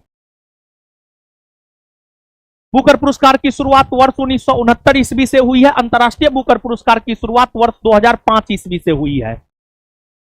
बुकर पुरस्कार की अगर हम लोग बात करें तो यह पुरस्कार सिर्फ अंग्रेजी भाषा में छपे साहित्य के लिए दिया जाता है। लेकिन यह बुकर पुरस्कार, इसी अंतर्राष्ट्रीय बुकर पुरस्कार किसी भी भाषा में छपे परंतु अंग्रेजी में अनुवादित साहित्य के लिए दिया जाता है। बुकर पुरस्कार जिसकी शुरुआत 1969 ईस्वी से हुई है, यह सिर्फ अंग्रेजी भाषा में छपे साहित्य के लिए दी जाती है। सिर्फ अंग्रेजी भाषा में छपे साहित्य के लिए दी जाती है। लेकिन अंतर्राष्ट्रीय बुकर पुरस्कार किसी भी भाषा में छपे और अंग्रेजी में अनुवादित साहित्य के लिए दी जाती है। जैसे 2025 का ही अंतर्राष्ट्रीय बुकर पुरस्कार हार्ट लैंप नामक साहित्य को मिला है, बानू मुश्ताक, जो कि कौन भाषा का साहित्य? कन्नड़ भाषा का साहित्य है। बात समझिएगा, इस एग्जांपल से आप समझिएगा बात। बुकर पुरस्कार सिर्फ अंग्रेजी भाषा में लिखे गए साहित्य को लेकर दिया जाता है। लेकिन अंतर्राष्ट्रीय बुकर पुरस्कार किसी भी भाषा में छपे साहित्य, लेकिन उसका अनुवाद अंग्रेजी में किया हुआ हो, उसको दिया जाता है। जैसे कि इसी बार 2025 की ही अगर हम लोग बात करें तो 2025 का जो अंतर्राष्ट्रीय बुकर पुरस्कार है, हार्ट लैंप नामक साहित्य को मिला। हार्ट लैंप नामक साहित्य को मिला है। और हार्ट लैंप के रचयिता बानू मुश्ताक है। यह कन्नड़ भाषा का साहित्य है। और इसका अंग्रेजी में अनुवाद अगर देखा जाए तो दीपा अवस्थी के द्वारा इसका अंग्रेजी में अनुवाद किया गया है।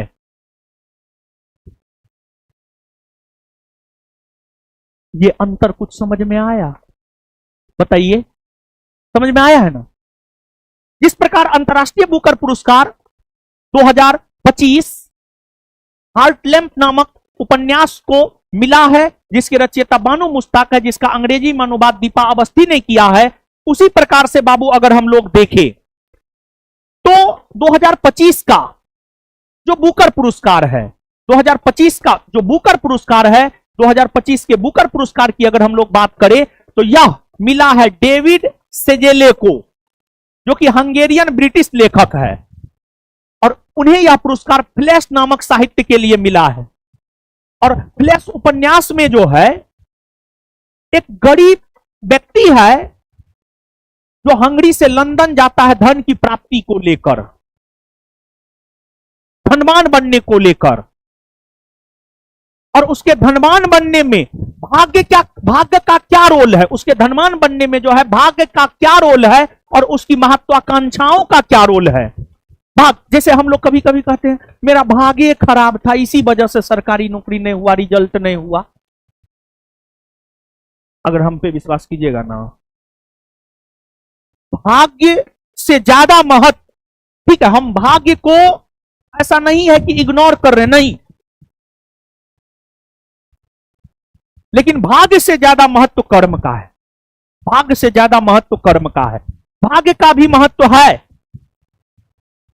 लेकिन कर्म का उससे ज्यादा महत्व है। तो भाग्य और महत्वाकांक्षा का धनवान बनने में क्या योगदान है, इसको लेकर पड़ताल जो है इस साहित्य के माध्यम से जो है आपको बाबू की गई है। तो आप इस बात को समझिएगा, सबसे ज्यादा जरूरी यही है। फिर और भी चीज हम लोग पढ़ेंगे, और भी चीज है। और देखिए, पीपीटी बना करके इसलिए आते हैं क्योंकि कम समय में थोड़ा ज्यादा मिल सके, समझे ना। ऐसे तो सब चीज मुख्य बात तो हम अपना बताइए देते, लेक्चर दिए देते हैं, समझ गए। तो अब देखिएगा बाबू आप, तो यहां पर दो चीज सबसे ज्यादा महत्वपूर्ण है याद रखने वाला। बुकर पुरस्कार 2025 किसे मिला है? डेविड सेजेले। बुकर पुरस्कार 2025 किसे मिला है? किसे मिला है? किस उपन्यास के लिए? किस उपन्यास के लिए? किस उपन्यास के लिए? हैं? उसके बाद अंतर्राष्ट्रीय बुकर पुरस्कार 2025 किसे मिला है? अंतर्राष्ट्रीय बुकर पुरस्कार 2025 किसे मिला है? और कौन साहित्य के लिए? कौन साहित्य के लिए? हार्ट लैम्प के लिए। इसका अंग्रेजी में अनुवाद कौन किया है? दीपा भस्ती। दीपा, मूल बात यही याद रखना। लेकिन अब अन्य चीजों को भी हम लोग देख लेते हैं। बुकर पुरस्कार। बुकर पुरस्कार विश्व का सर्वोत्तम साहित्य पुरस्कार है। बुकर पुरस्कार हो या अंतर्राष्ट्रीय बुकर पुरस्कार हो, यह सब साहित्य के क्षेत्र में दिया जाता है। तो बुकर पुरस्कार हो या अंतर्राष्ट्रीय बुकर पुरस्कार हो, किस क्षेत्र में दिया जाता है? साहित्य। किस क्षेत्र में? पुरस्कार की स्थापना कब हुई है? 1969। पुरस्कार की स्थापना कब हुई है? 1969। कहां? ब्रिटेन में। किसके द्वारा दिया जाता है? मैककॉनेल लिमिटेड द्वारा। मैककॉनेल लिमिटेड द्वारा। 2002 में पुरस्कार का संचालन बुकर पुरस्कार फाउंडेशन को हस्तांतरित कर दिया गया। तो वर्ष 2002 में पुरस्कार का संचालन बुकर पुरस्कार फाउंडेशन को हस्तांतरित कर दिया गया। यह पुरस्कार अंग्रेजी में लिखे गए और यूनाइटेड किंगडम या आयरलैंड में प्रकाशित सर्वश्रेष्ठ उपन्यास को दिया जाता है। शुरुआत में यह पुरस्कार कॉमनवेल्थ और आयरलैंड के लेखकों को दिया जाता था, लेकिन अब विश्व के किसी भी देश के लेखकों को दिया जाता है। यानी शुरू में बुकर पुरस्कार जो है सिर्फ कॉमनवेल्थ राष्ट्रमंडल, एक संगठन है, राष्ट्रमंडल का सदस्य राष्ट्र वही बन सकता है जो कभी ना कभी ब्रिटेन का उपनिवेश रहा है। तो शुरुआत में कॉमनवेल्थ सदस्य देशों के उपन्यासकारों और आयरलैंड के उपन्यासकारों को बुकर पुरस्कार दिया जाता है, लेकिन अब यह पुरस्कार विश्व के किसी भी सबसे बेहतरीन साहित्यकार को दिया जा सकता है। बुकर पुरस्कार के लिए पात्रता। बुकर पुरस्कार मूलतः अंग्रेजी में लिखे गए तथा यूके एवं आयरलैंड में प्रकाशित किसी भी उपन्यास को दिया जाता है। वह उपन्यास अंग्रेजी में एक मौलिक रचना होनी चाहिए, ना कि अनुवाद। हम आपको क्या बोले? बुकर और अंतरराष्ट्रीय बुकर पुरस्कार के अंतर में क्या बोले थे? वही बात ना बोले थे। उपन्यास किसी पंजीकृत यूके या आयरिश प्रकाशक द्वारा प्रकाशित किया जाना चाहिए। स्वप्रकाशित उपन्यास इसके लिए पात्र नहीं है।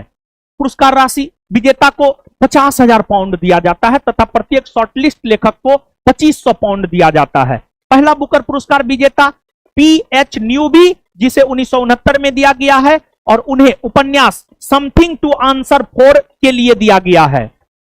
फिर पहली महिला पुरस्कार विजेता बर्निस रूबेंस 1970 में मिला है और उन्हें उपन्यास द इलेक्टेड मेंबर के लिए मिला है। फिर बुकर पुरस्कार 2025 डेविड सेजेलो को मिला है। फ्लैश नामक साहित्य के लिए मिला है। उपन्यास का सार है। उपन्यास फ्लैश एक व्यक्ति की कहानी बताता है जो हंगरी में गरीबी से लंदन में धन की ओर बढ़ता है और इसमें भाग्य और महत्वाकांक्षा की पड़ताल की गई है। वर्ष 2024 के बुकर पुरस्कार, वर्ष 2024-25 दोनों याद रखना। 2024 का बुकर पुरस्कार जो है ब्रिटिश लेखिका सामंथा हार्वे को दिया गया है और उनके उपन्यास ऑर्बिटल के लिए। ऑर्बिटल के लिए तो 2024 का बुकर पुरस्कार किसे मिला है? 2024 का बुकर पुरस्कार कौन उपन्यास के लिए? कौन उपन्यास के लिए? अब भारत एवं भारतीय मूल के बुकर पुरस्कार विजेता कौन कौन भारतीय और भारतीय मूल के हैं जिन्हें बुकर पुरस्कार मिला है? तो उसमें अरुंधति राय का नाम आता है। उन्हें 1997 ईस्वी में बुकर पुरस्कार the God of small things के लिए मिला है। तो बुकर पुरस्कार विजेता भारतीय अरुंधति राय है, जिन्हें 1997 में उनकी पुस्तक the God of small things के लिए मिला है। फिर किरण देसाई है, जिन्हें 2006 में उनके उपन्यास द इनहेरिटेंस ऑफ लॉस के लिए मिला है। अरविंद अडिगा है, जिन्हें 2008 में द व्हाइट टाइगर के लिए मिला है। फिर भारतीय मूल का सलमान रुश्दी है, जिसे मिडनाइट चिल्ड्रेन के लिए 1981 में मिला है। वीएस नैपोल है, जिसे 1971 में फ्री स्टेट के लिए मिला है। फिर बुकर पुरस्कार और अंतरराष्ट्रीय बुकर पुरस्कार के बीच अंतर समझाए हैं, पढ़ देते हैं। बुकर पुरस्कार मूलतः अंग्रेजी में लिखी गई सर्वश्रेष्ठ एकल कथा कृति के लिए दिया जाता है 1969 से। अंतरराष्ट्रीय बुकर पुरस्कार यह किसी भी भाषा में लिखी गई हो तथा उसे अंग्रेजी भाषा में अनुवाद किया गया हो, अनुवादित अंग्रेजी संस्करण यूनाइटेड किंगडम या आयरलैंड गणराज्य में प्रकाशित किया गया हो।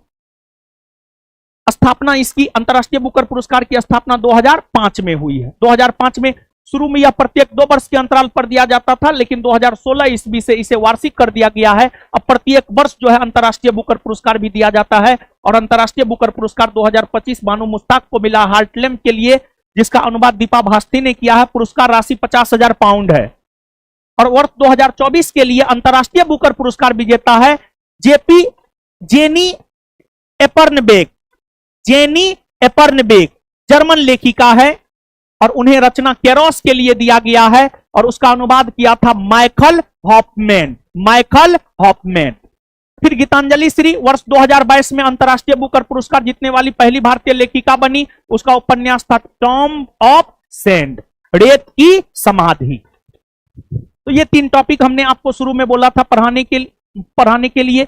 ये तीनों टॉपिक अब हम आपको पढ़ा दिए हैं, लेकिन अब इन टॉपिकों से संबंधित 15 प्रश्न भी हम लोग कर लेते हैं। 15 प्रश्न भी कर लेते हैं और भी ये टॉपिक हम लोगों का क्लियर हो जाएगा। समझ गए ना? 15 प्रश्न भी कर लेते हैं। ठीक है, तो आ जाइए, अब हम लोग आ जाते हैं प्रश्न पर।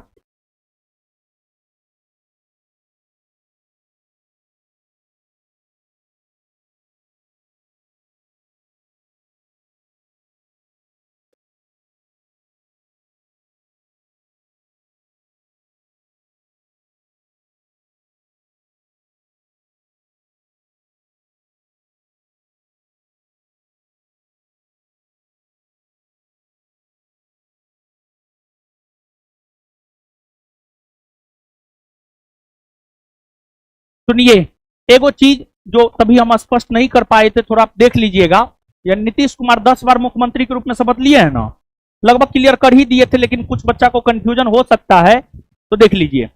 पहली बार उन्होंने मुख्यमंत्री के रूप में शपथ लिया है वर्ष 2000 ईस्वी में, 3 मार्च 2000। फिर इसके बाद क्वेश्चन, दूसरी बार 2005, तीसरी बार 2010, चौथी बार 2015, पांचवी बार भी 2015 ही। अरे जितना मतलब 2014 के लोकसभा चुनाव में जब जदयू की बुरी तरह हार हुई थी, मात्र 2 सीट संभवतः जदयू को मिला था, तो हार की जिम्मेवारी लेते हुए मुख्यमंत्री पद से त्यागपत्र दे दिए और जीतन राम मांझी को बनाए।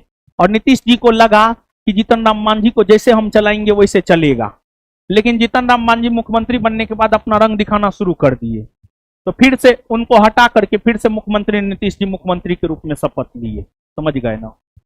इसके बाद छठी बार अगर देखी जाए तो छठी बार 2017 में, और फिर 7वीं बार अगर देखा जाए तो 2020 में, 8वीं बार अगर देखा जाए तो 2022 में, 9वीं बार अगर देखा जाए तो 2024 में, अरे 28 जनवरी 2024 को, और 10वीं बार देखा जाए तो 20 नवंबर 2000। यही 10 बार मुख्यमंत्री नीतीश जी जो है मुख्यमंत्री के रूप में शपथ लिए हैं।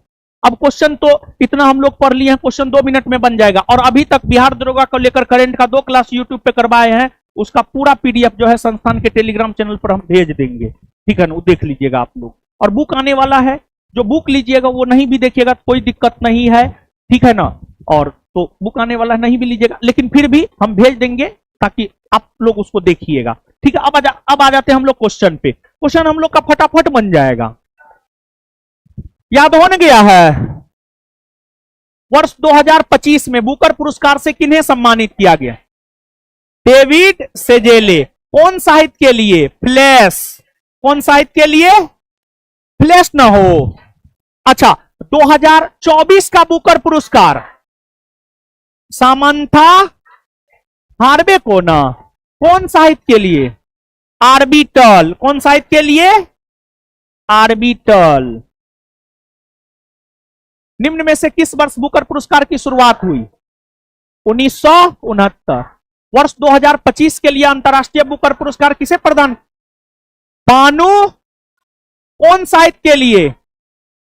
हार्ट। और हार्ट लैम्प का अंग्रेजी में अनुवाद कौन किया? दीपा भास्थी। और 2024 का किसे मिला है? जेनी एपर्नबेग। जेनी कौन साहित्य के लिए? केरोस। कौन साहित्य के लिए? और इसका अंग्रेजी में अनुवाद कौन किया था? हॉफमैन। कौन किया था? हॉफमैन। हॉफमैन। अंतर्राष्ट्रीय बुकर पुरस्कार की शुरुआत कब हुई थी? 2005। निम्नलिखित जोड़ों में से कौन सा सही सुमेलित है? बुकर पुरस्कार 2025 फ्लैश नामक उपन्यास को मिला है। हाँ। अंतर्राष्ट्रीय बुकर पुरस्कार 2025 केरोस नामक साहित्य को मिला है। नहीं। हार्ट लैम्प किसे मिला है? Heart lamp. बुकर पुरस्कार 2024 ऑर्बिटल, हाँ ऑर्बिटल को मिला है ना जी। समंथा हार्वे की रचना ऑर्बिटल को मिला है। कौन कौन सही है? एक और, बिहार का गोकुल जलाशय रामसर स्थल किस जिले में है? बक्सर में है। गोगाबिल झील के कितने क्षेत्रफल को रामसर स्थल घोषित किया गया है? 86.6 हेक्टेयर। बिहार का पहला रामसर स्थल कांवड़ झील, जो कि कहां है? बेगूसराय में। बेगूसराय में ना है। यह किस प्रकार के झील का उदाहरण है? गोखुर झील। गोखुर झील, गोखुर झील। देखिए वैसा झील जिसकी आकृति गाय के खुर के समान हो, गाय के खुर के समान हो, उसी को गोखुर झील कहा जाता है। भारत का 94वां रामसर स्थल बिहार के किस जिले में स्थित है? 94वां रामसर स्थल कौन है? गोगाबिल झील। गोगाबिल झील। और गोगाबिल झील कहां है? कटिहार में। कहां है? कटिहार में। भारत के किस राज्य में सबसे ज्यादा आर्द्र भूमि की संख्या? तमिलनाडु में। भारतीय निर्वाचन आयोग ने बिहार विधानसभा चुनाव के आम चुनाव कार्यक्रम की घोषणा कब की है? 6 अक्टूबर 2000। बिहार विधानसभा चुनाव 2025 कुल कितने चरण में हुए? 2 चरण ना। 6 नवंबर और। बिहार विधानसभा चुनाव 2025 में फर्स्ट टाइम वोटरों की संख्या लगभग कितनी है? 14 लाख। कितनी है? बिहार विधानसभा चुनाव 2025 में कुल कितने प्रतिशत मतदान हुए हैं? 67.13%। बिहार विधानसभा चुनाव 2025 के परिणामों का पार्टियों के साथ मिलान करें। भारतीय जनता पार्टी 89, राष्ट्रीय जनता दल 25, जनता दल यूनाइटेड 85, लोजपा रामविलास पासवान 19। क्या होगा उत्तर? 2 3 1 4। 2 3 1 4।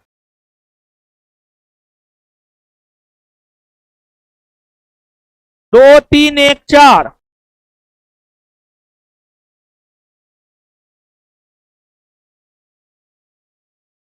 अब हुआ सही। 2 3 1 4 अब सही हुआ। चलिए खत्म। खत्म। क्या बोले? होमवर्क। ठीक है ऑनलाइन कटवा देते हैं, उसके बाद होमवर्क। 1 मिनट। इसका पीडीएफ हम संस्थान के टेलीग्राम चैनल पर भेज देंगे, ठीक है ना बाबू? और हम सूचना दे दे बैच को लेकर भी थोड़ा सा। देखिए 71वीं मेंस का बैच जो है 21 नवंबर यानी बीता कल से शुरू हो गया है। शाम में 6 से 9 इसका समय है। 71वीं मेंस टेस्ट सीरीज 23 नवंबर यानी आने वाला कल से शुरू हो रहा है। टाइमिंग है 2 से 5। और फिर 72वीं फाउंडेशन बैच जो है 2 दिसंबर से शुरू हो रहा है, जिसका समय है 9 AM से 12 AM सुबह में बीपीएससी सेंटर पर। ये तीनों बैच बीपीएससी सेंटर पर चलता है। अब देखिएगा बाबू, आप जो भी लोग ऑनलाइन कर रहे हैं, सभी लोग समय दिए हैं, सबको बहुत बहुत धन्यवाद। और फिर आपको पीडीएफ जो है हम भेजवा देते हैं संस्थान के टेलीग्राम चैनल पर। 2 क्लास करंट का हुआ है दरोगा एग्जाम को लेकर के। आगे बहुत सारा करंट होगा क्लास का संस्थान के यूट्यूब चैनल पर। आप मान करके चलिए करंट का जो है 25 से 30 क्लास जो है आपको होगा, समझ गए? और दूसरी बात, एक और हम अनाउंसमेंट करना चाह रहे हैं। देखिए जो पद्धति और प्रक्रिया की शुरुआत हमने 2018-19 ईस्वी में किया है, उस पर हम आज भी कायम हैं। कोचिंग की शुरुआत से लेकर आज तक कायम। हम हमेशा बिहार दरोगा का टेस्ट निःशुल्क कुछ ना कुछ करवाए हैं। तो इस बार भी हर साल की भांति इस साल भी बिहार दरोगा का 12 test, 12 revision test, 12 revision test, 12 नहीं, बिहार दरोगा का 32, सॉरी, बिहार दरोगा का 32